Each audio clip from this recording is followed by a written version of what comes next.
This thing is the real deal. This is the Happy Hacking Keyboard.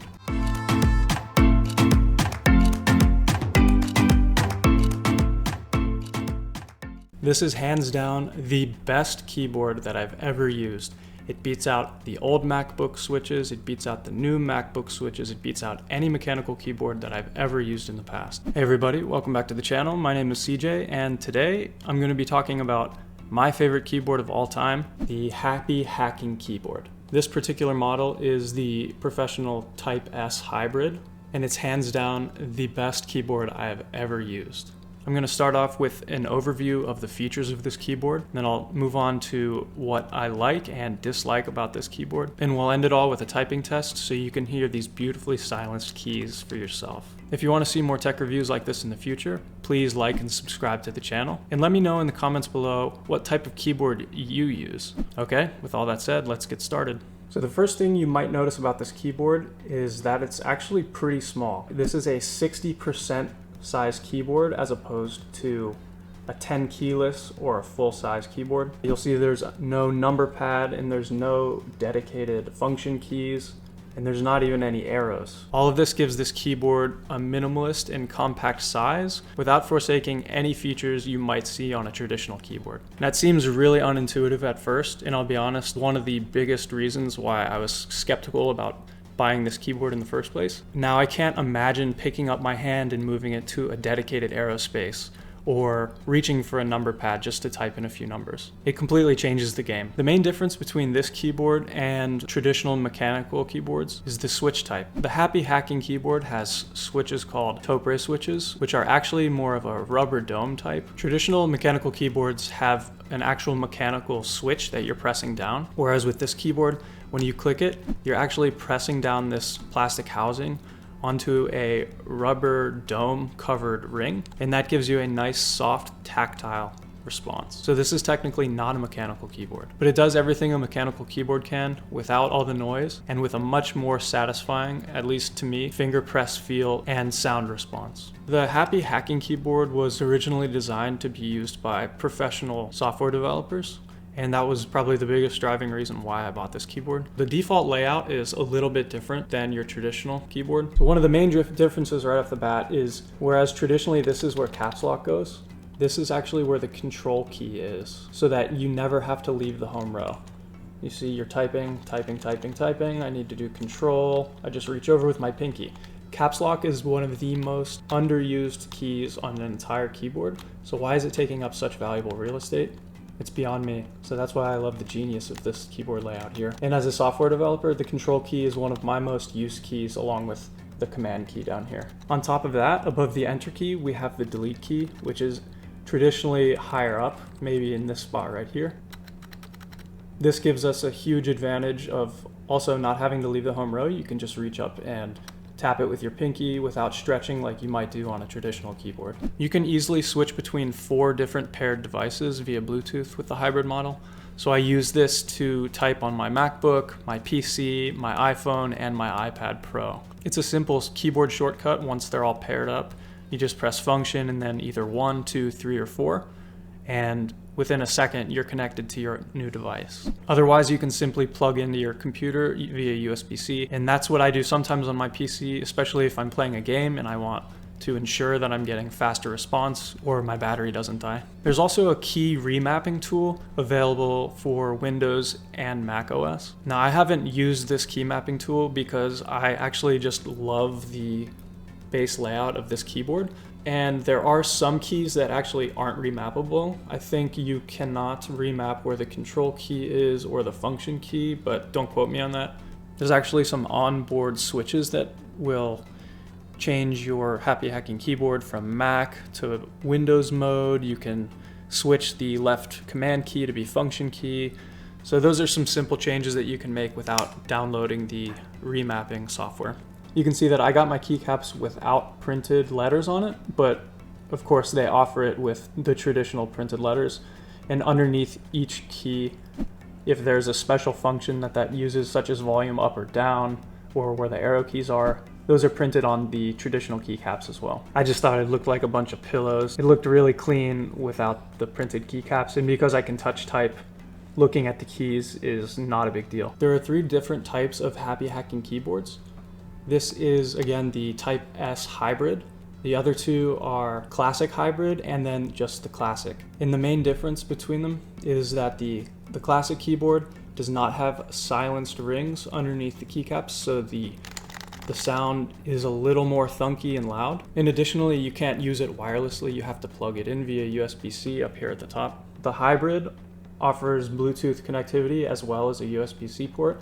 And then the Type S is the same as the hybrid, but with the silenced rings underneath the keys. The last time I used a dedicated keyboard, apart from the built-in ones on my laptop, was when my family first got our first Gateway 2000, way back in the day. But with the pandemic on, I decided to up my work from home game and I got myself a dedicated monitor and now a dedicated keyboard. And let me just say, I couldn't be happier with the decision I've made. Okay, let's talk about some of the things that I love about this keyboard. So if you live with somebody else, I would definitely recommend looking into the Type S hybrid. However, it is the most expensive version, so keep that in mind as well. And some people actually prefer the louder sound, which is totally fine. It just wasn't the one that was gonna work best for me. You get the satisfaction of the physical feedback of these keys, unlike, say, the scissor switches on your MacBook, without having to hear a super loud clack. You actually get a really satisfying thwack. I mean, it just feels like I'm typing on clouds when I type with this thing. It's amazing. Overall, typing on any other keyboard is now a sad and pathetic experience. If I ever have to use the built-in keyboard on my MacBook now, I die a little inside with every key press. You just really can't beat this thing. From the physical feedback to the beautifully muted sound of each key press, I'll never go back to any other keyboard. And I'd highly recommend this for any of you out there who can afford it. This thing is super light. I don't know how much this weighs, but the answer is nothing at all. It's just so beautiful, honestly. It has that classic look. It also comes in all black, if you prefer that. I just really like this classic kind of old computer style look, but that's just me. Now let's move on to some of the things that I dislike about this keyboard. I can only think of 4, and only one of them is kind of a major deal. And 3 of them are more nitpicks than anything. First up, this keyboard, for all of its glorious features, costs about $340, and that is no small chunk of change. I really wish that they were able to offer this for a lot less. I believe there would be huge adoption if it were cheaper, but I decided to take the plunge because my fingers are my most valuable tool besides my brain as a software engineer.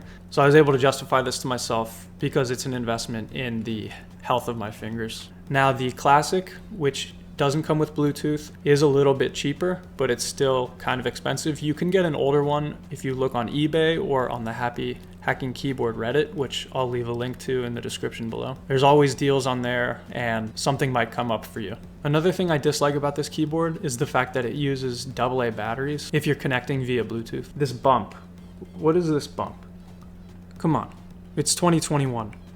You couldn't find a solution that's better than AA batteries? Now granted, you can't see this bump when you're actually using the keyboard, but still, think how beautiful this keyboard would be aesthetically without that big old bump on the back. But that's really neither here nor there. I mean, AA batteries last forever, so it's not that big of a deal from a usage standpoint. Next up is the learning curve of the keyboard. Because it is different from a traditional keyboard layout, it did take me a few days, and especially because I didn't have dedicated printed keycaps, I had to keep a PDF handy of the different functions of the keyboard until I was able to memorize it. I've been using this keyboard for almost 6 months now, and it feels like second nature. Oh, and one last thing, which isn't a big deal, but the keys actually felt kind of sharp on the edges. Sometimes I'll hit a function key or a command key or the space bar right on the edge, and it kind of pokes you a little bit. I don't know if I've gotten used to it over time or if the edges have worn slightly, but I don't really notice that problem anymore, but that was something at the beginning that kind of bothered me about the keyboard. Okay, the moment you've all been waiting for, let's dive right into the typing test. We'll let the keyboard speak for itself.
I hope this review has helped you decide whether or not to invest in a happy hacking keyboard. I personally love it, and I 100%, if you can afford it, would recommend this keyboard. If you're interested in checking out the review of the Blue Yeti microphone, which I used to record this video, check out the video over here. Also, be sure to like this video and subscribe to the channel for more tech reviews like this in the future. Let me know in the comments below what you thought of the happy hacking keyboard. Thank you for watching, everyone. Hope you enjoyed this.